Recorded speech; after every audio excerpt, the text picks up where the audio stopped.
Hi everyone, welcome back to Mutual Understanding. It's the 6th of April 2026. It's Monday. It is now 11:49 a.m. Today we will be looking at the Great Pension Trap in China.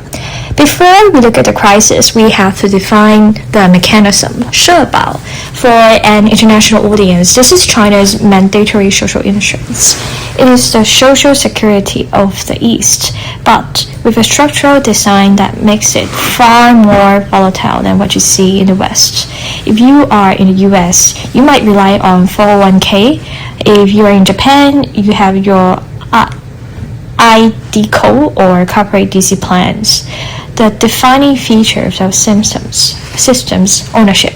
The money in your 401k is private property. You can see it, you can move it, and it belongs to you. But Shèbǎo is a pay-as-you-go system. There's no private vault with your name on it. Instead, the slice taken from your salary today, which can be up to 20% of your income, is immediately funneled out to pay for someone who is already retired.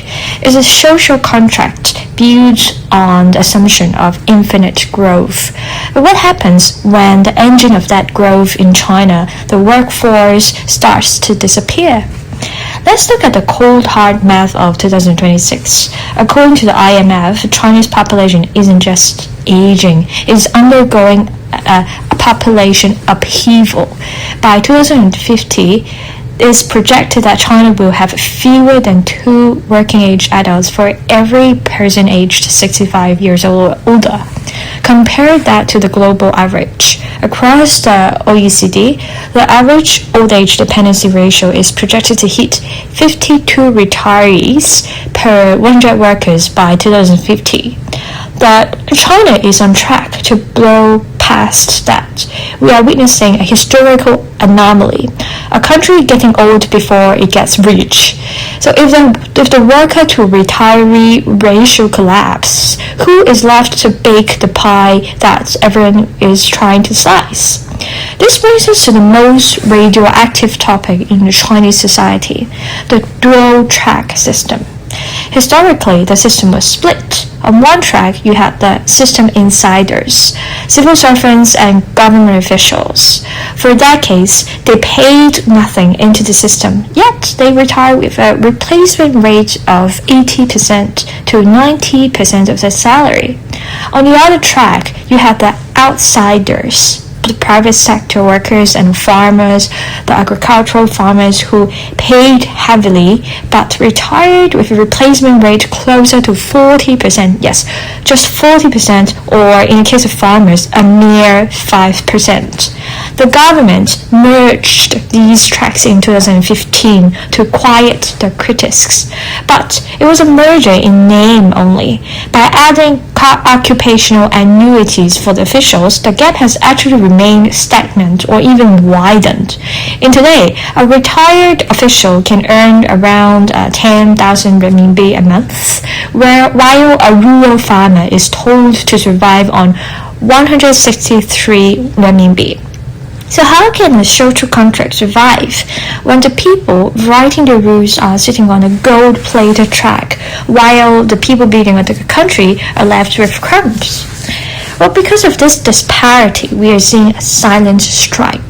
National data shows that nearly 1 in 6 people have stopped paying into Shèbǎo. In some provinces of China, it's more than half. This isn't just an economic decision, it's a crisis of confidence. In Japan with the States, if you don't trust the market, you can change your investment strategy. In China, if you don't trust the system, your only move is to stop paying entirely. The government's response?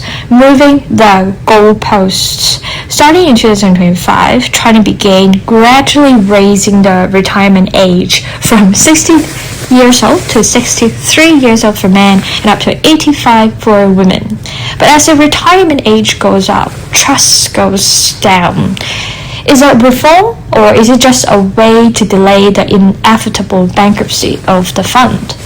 Well, let's look at the prediction, a painful decade. The IMF projects that by 2050, pension spending in China could rise to over 15% of GDP if left unchecked.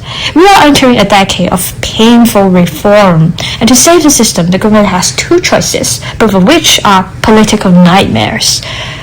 Option A, slash the insiders' benefits. Take money away from the very officials the regime relies on for stability.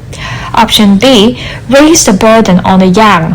When a shrinking, overworked Gen Z ask a shrinking, overworked Gen Z to pay even more into a system they don't already believe in, well, they don't believe will exist when they turn 65. Well, as I look at the data for 2026 and beyond, I see a survival game beginning. The era of relying on the state for a comfortable old age is ending. Whether you're in Shanghai, you're in Tokyo, or New York, the message is becoming clear. The state is no longer a parent, it's a struggling business.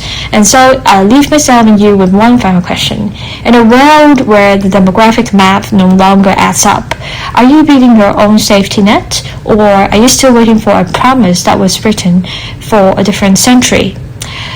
If you enjoyed this video, make sure to smash that like button, subscribe, and comment your nonsense below. I'll see you in the next one.